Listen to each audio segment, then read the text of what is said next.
Hello, and welcome to my slidecast on design choices I made for this infographic. So, to start off, we'll start with color and contrast.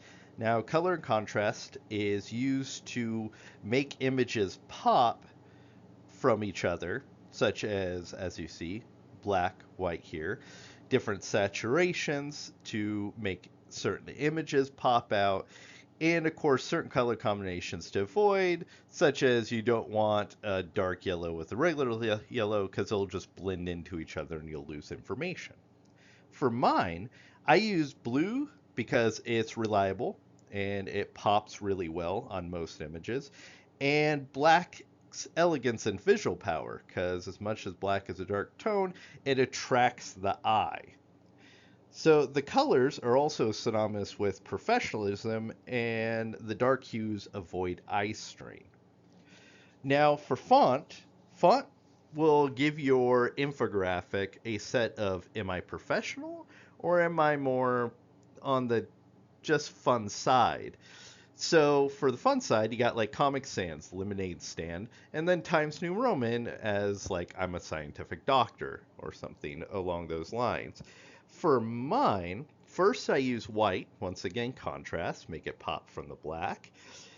And then the font is CMU serif. I use that throughout the whole thing because that's a common font in mathematics and scientific publications. It adds a bit of borrowed sophistication to the whole thing, and it is what kind of font my readers or the audience for this infographic would be common to see. So now alignment, I used left because that is what people are used to. You start from the left, you read from the left, and you go right. So I started there, and so you start with header, subheading, and then you go down to the infographics and you follow that. Now, once you get here, though, if you follow the Gutenberg principle, which is your eyes will follow the largest shape, you go from here to here. And you'll notice I've stopped the less justification.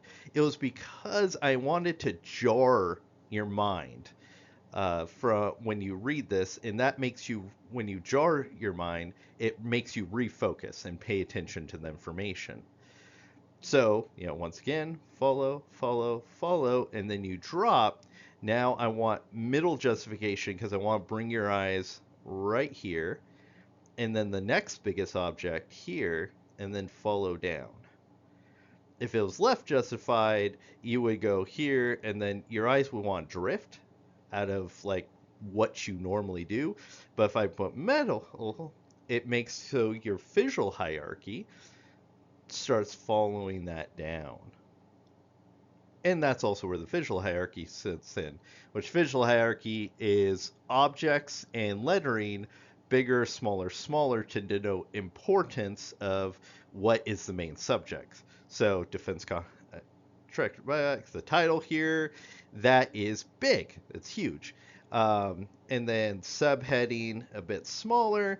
And then after that, you notice like the information is small, which is fine because the infographics or the small charts in it, such as isotope, line, bar row, visual number, pi, they tell you the story, and the smaller information is just kind of a sub information of that story. So you don't mind too much if they're not taking everything in, as long as they're taking the big stuff in.